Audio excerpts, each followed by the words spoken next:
पाकिस्तानने काल भारतावरती 500हून अधिक ड्रोन्सने हल्ला केल्याचं उघड. पाकिस्तानने भारताकडे छर्रे लावलेले स्टॉर्म ड्रोन्स. भारताच्या एअर डिफेन्स सिस्टीमने पाकिस्तानी मनसुबे मिळवले धुळीला.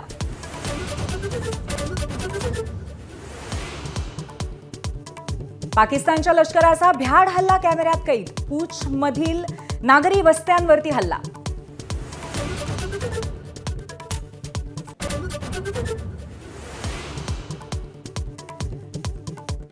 जम्मूजवळच्या सांबामध्ये 7 दहशतवाद्यांचा काल भारताकडनं खात्मा.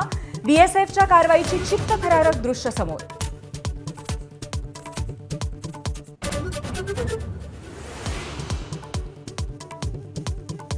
भारताच्या हल्ल्यानंतर दाऊद इब्राहिम पाकिस्तानातनं पळाल्याची चर्चा. पाकिस्तान सरकारनं दाऊदला सुरक्षित जागी लपवल्याची सूत्रांची माहिती. मात्र दाऊद पाकिस्तानातच असल्याचा भारतीय गुप्तचर संस्थांना संशय.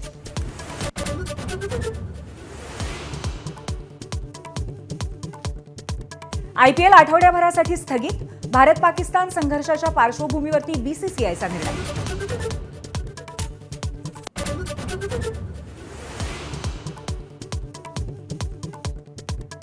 गृहमंत्री अमित शहानी बीएसएफ, सीआयएसएफ आणि आयबीच्या अधिकाऱ्यांसोबत घेतली बैठक. पाकसोबतची सीमा आणि विमानतळांच्या सुरक्षेचा घेतला आढावा.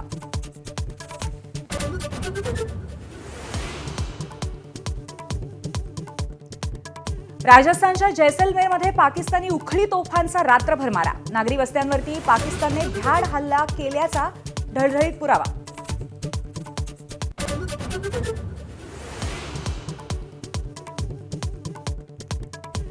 भारत पाकिस्तान एलओसीवरती उरीमध्ये पाकिस्तान वापरत असलेलं चिनी क्षेपणास्त्र. गोळीबार सुरू असलेल्या ठिकाणी ग्राउंड झिरो रिपोर्ट.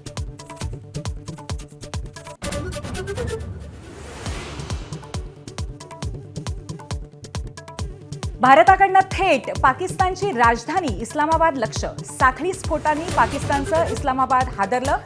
लाहोर रावळपिंडीवरती जोरदार हल्ले.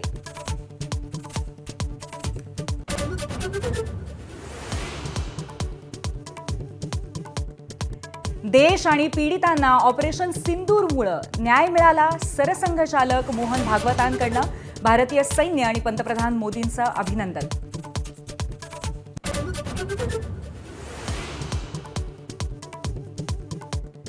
पंजाबच्या पठाणकोटमधील लष्करी बेसवरती काल हल्ल्याचा प्रयत्न. पंजाब पोलीस आणि लष्कराकडनं सर्च ऑपरेशन सुरू.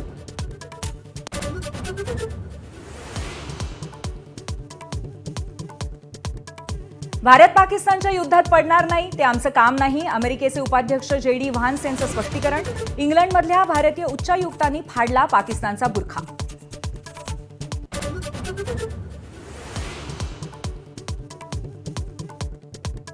जम्मू काश्मीरच्या उरीमध्ये पाकिस्तानच्या हल्ल्यात घाटकोपरचे रहिवासी असलेले जवान मुरली नाईक यांना वीरमरण. मूळचे आंध्र प्रदेशचे असलेल्या मुरली नाईक यांच्या कुटुंबावरती कोसळला दुःखाचा डोंगर.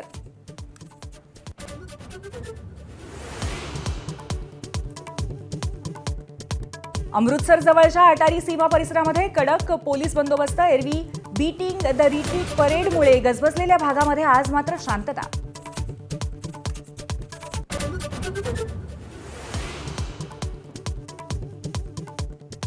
भारत पाक संघर्षाच्या पार्श्वभूमीवर मुंबईमध्ये सुरक्षा वाढवली. खबरदारी म्हणून चौपाटी परिसरातल्या लोकांना हटवलं. तर पुण्यात दगडूशेठ हलवाई गणपती मंदिराच्या सुरक्षेत वाढ.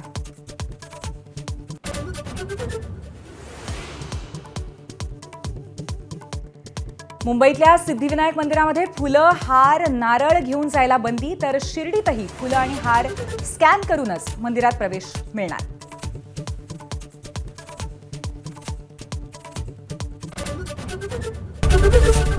एबीपी माझा, उघडा डोळे बघा नीट.